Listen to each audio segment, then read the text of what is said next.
the IES Certified Training course. First, I just wanted to take a second to congratulate you for taking a big, huge step to hear what I have to say on the subjects of inspections, estimates, and supplements. And I really do believe that if you apply these methods and tactics that I'm going to show you, that it's going to change your business. And by doing so, will change your life and hopefully the lives of the people that are closest to you. So I just really want to thank you for deciding to take that chance and to jump into this IES training course, for taking action, pushing play, and showing up. First, let me give you a description and an explanation of what's included inside the course that you're getting ready to take. It was mostly created for contractors, and although it can be and will be quite beneficial to folks who are in other professions like public adjusters and appraisers and even attorneys, but it was mostly designed for the contractor and with the contractor in mind, through the eyes of the contractor, and how a contractor could win on his or her own level without having, quite frankly, to hire a public adjuster or an appraiser or an attorney, without having to go through a third-party source. So it's important to me that I arm you directly with the tools that you need to be able to do these things yourself internally inside of your company. So the training is made up of 6 main lessons. Included in each one of the lessons are at least 5 separate segments. And each one of those segments has a video, a test that you have to pass, and in most of those lessons, also written downloadable materials. And the first main lesson is the introduction. And that's where I want to get into a little bit about my background and where I came from and what all this is based on. A little bit about who I am, my story, so you can learn from my successes as well as failures and mistakes. And the next part is getting into the 3 main phases of the industry and what those are. And that's basically mitigation, which there's a whole section on mitigation and all the professionals and professions that lie in that realm. And the second part is contents. And I believe there's a lot of things that you can use to your advantage no matter what you do by learning some of the things in the contents category. And the third and final is reconstruction. And for a lot of you roofers that might be watching this, that's where you are, is in the reconstruction. But that's the build back and the put back. And next we'll get into understanding the players of the game and who they are and what their roles are and what their respective lanes are to stay in, if you will. We'll also get into understanding what the role of the contractor is. And I believe, like I said, this course is mostly created for the contractor, and I believe it's essential, crucial, critical that the contractor knows exactly what you can and can't do when you're dealing with insurance projects. And quite frankly, I see too many contractors out there who are going outside of those lanes, and they could be opening themselves up to exposure and liability. So I want to try to help you avoid that.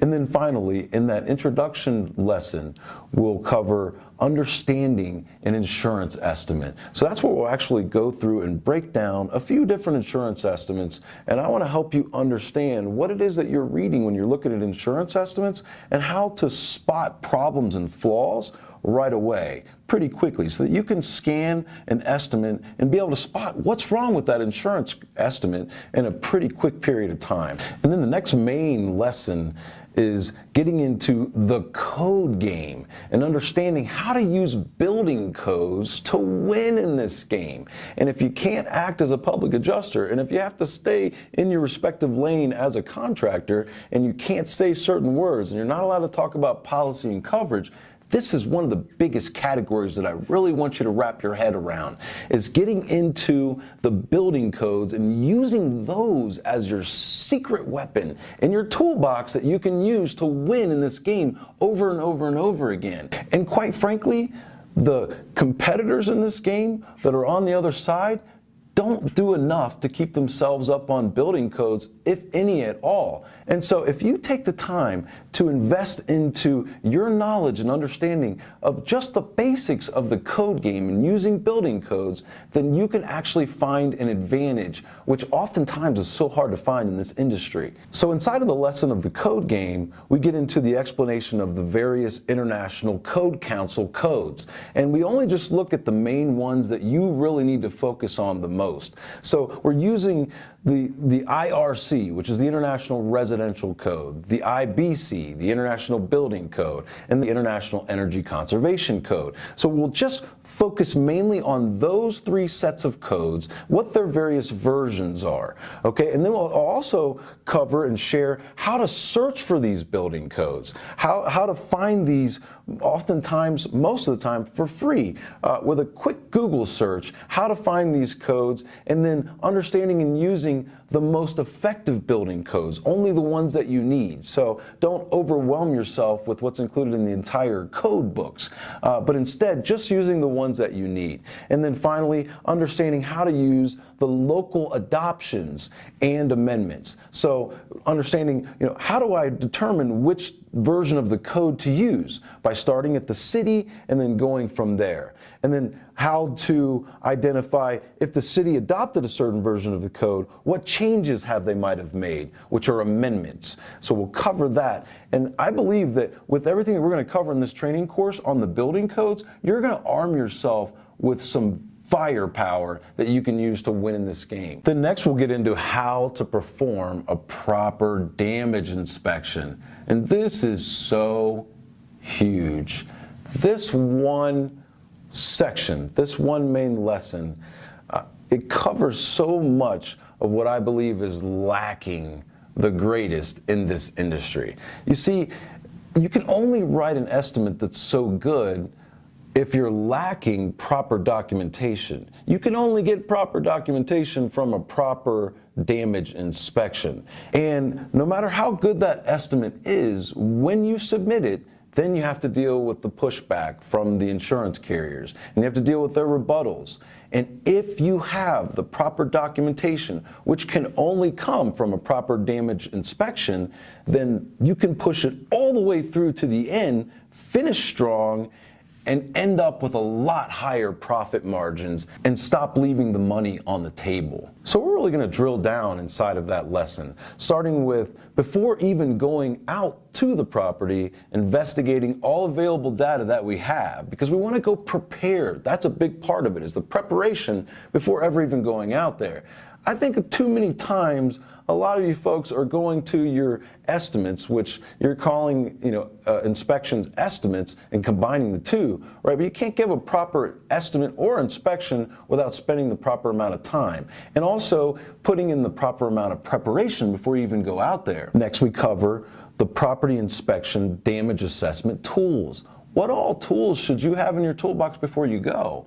I promise you, if you're prepared in this area, you'll be able to collect a lot better documentation that you can use to justify what's on your estimate for higher approvals in the end. So we'll get into inspecting, photographing, documenting damage to exterior elevations and unattached structures. We'll get into inspecting, photographing, documenting roofing damage, and also interior damage. A lot of folks that's here at this training course has done a lot of exterior work, but it's never touched the inside. So they get intimidated and they find themselves at a major disadvantage to the insurance carrier. And then the next main lesson is how to build a proper damage estimate. So once you've gone through the steps of investigating all the available data, you have the right tools, you have the right preparation, you go out and you do a proper damage inspection, how to use all the documentation that you've collected to structure it into the best type of estimate. And that starts with an intro to Xactimate and Sketch. We'll deal with integrating the building codes that we talked about, and the adoptions and the amendments, and the aerial measurements, and the inspection photos, and the drone photos into the estimate. We'll talk about how to properly structure that estimate. There's a proper order that I like to write my estimates in for strategic reasons, and I'll share what those reasons are, and I'll share all my so-called secrets that I have on how I do this. I'll show you how I use F9 footnotes to add proper descriptions underneath the line items in the estimates. And then I'll share with you how I save and store and export all of my Xactimate reports, which is the estimate and other forms that you can use that Xactimate already has to export them, and where to save them so that they don't get lost, and so that you don't have to have your your local computer so clouded up with space and then you lose track of it, and how to keep all that information organized so that you can access it and find it in a click of a button. And then what I'm really excited about is the bonus section that's included within this lesson is worth more than the training course itself. I think you know that, and I know that, and everybody knows that, right? And that is that I'm including at least 27, I say at least because I'm going to keep adding more different types, 27 Xactimate estimates that I personally wrote. And those estimates are for all different estimate types. And I'm going to give those to you in PDF format as well as ESX format, which is the Xactimate data file. So you can essentially take these files, plug them into your Xactimate, into your computer, and open them up and make them your own. Slap your letterhead on it, your logo, so that you can make the changes that you need to on your end based on the specifics of that job that you're working with. So you can use any of these files to plug into any job scenario that you're dealing with. And then the next main lesson is how to properly supplement and invoice a job. So after you've done the damage inspection and you put all your documentation together, you've built your estimate and you've loaded up your code documentation, the proper images into the estimate, who do you send that to? Where do you send it? When do you send it? At what stage of the process should you send that estimate and submit it? We'll cover all of that, as well as how to respond to adjuster rebuttals. So when you submit it and they get back to you with their objections, how do you respond to those objections? I'll show you a pretty successful way that I've developed through the years of how to break those objections down and turn them around into responses that fit basically one of three categories. And I'll show you how to identify which one of those categories that you should put it into so that you know how to give them the proper response. I'll also show you how to handle adjuster inspections, re-inspects, building consultant appointments, engineer appointments. So I'll show you the best methods that I've been able to develop through the years that can show you how to counter those situations when they arise so that you don't have to feel intimidated and bullied by these professionals. And you could have a response that you're comfortable with, and you can feel like you have knowledge and certain strategies and methods that you could deploy to use in those scenarios. I'll also share with you how I document the build, which I think is crucial and it's very, very important. And so when you're doing the job, how should it be documented? What kind of data should you be collecting and putting into an amended estimate, submitting to the insurance carrier to make sure that all the back-end money is approved? We'll cover that in detail as well. And then the next lesson of the course is how to use best methods for obtaining better overhead and profit approvals. And this is a biggie. This is one of the biggest, most hottest topics in our industry, and it's so crucial. And as you know, it can make all the difference in the world. We'll get into the best methods that I use for getting overhead and profit approved more times than not. And that starts with understanding the history and the standards and the current unwritten rules of overhead and profit, like where we came from and where we are now with overhead and profit. How to use a proper overhead and profit opening statement at the beginning of your estimate, which has a lot of importance. It's not everything, but it's just one of the fundamental tools that are in the toolbox that you need to be following. I'll give you a template of the exact opening statement that I use that you can use for all of your estimates. We'll talk about proper documentation that I use to try to justify and verify the necessity of overhead and profit to insurance carriers. I'll show you certain methods and tactics that I use to prove complexity of the job to better receive overhead and profit approvals. And then finally, what I do to show the insurance company documentation for coordination of how to get better and higher approvals with overhead and profit. One of the hottest topics, one of the most important topics, one that is needed, one of the biggest questions that I get the most is, how do I get the overhead and profit? And we're going to cover that in depth. Hopefully when we're done with that lesson, you'll be walking away from it with a vault of new tools that you can use to get much higher approval ratios in your overhead and profit. At the end, you're going to be able to download a digital certificate with your official IES certified practitioner certificate, with the original being mailed to you, which is a little more fancy, and along with some other things that we feel like you'll enjoy. And please follow us. You can find our Facebook right here. Instagram is right here. Twitter's right here. And at the end of all that, I do have to ask you to please subscribe to our YouTube channel right there. Also, when you refer us, you can get paid. So go to that affiliates page in your user account where you can find out more information about how to get paid when you refer other people to this very, very valuable training course on inspections, estimates, and supplements. Also included inside of your user account is a page where all of your estimate template files are located, as well as all your forms and contract templates and other extremely useful materials that you can use. The other thing I want to cover is that this training course really is designed for a single user. You're going to get suggestions and notifications that are based on your user activity. And the way I could best describe this is my daughter started using my tablet to watch YouTube videos. And so now all of a sudden in my feed, I see all of these videos that are designed for an 8-9-year-old girl instead of all the things that I like to watch, right? And so it's very, very user specific.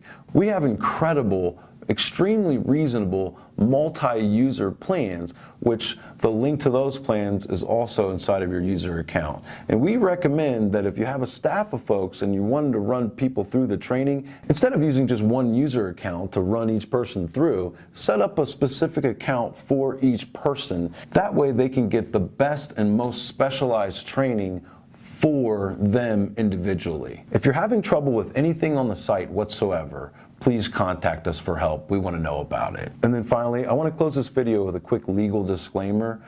I'm not an adjuster of any kind. I'm not a public adjuster. I don't do appraisals. I'm not an attorney. I'm not an engineer. Okay, what I am is an independent consultant who does inspections, estimates, and supplements. I do training, I do speaking, I do helping, but I don't give legal advice. So if you need legal advice on policy or coverage, two areas that I just do not get involved with, then you should seek an attorney or someone who specializes on those topics.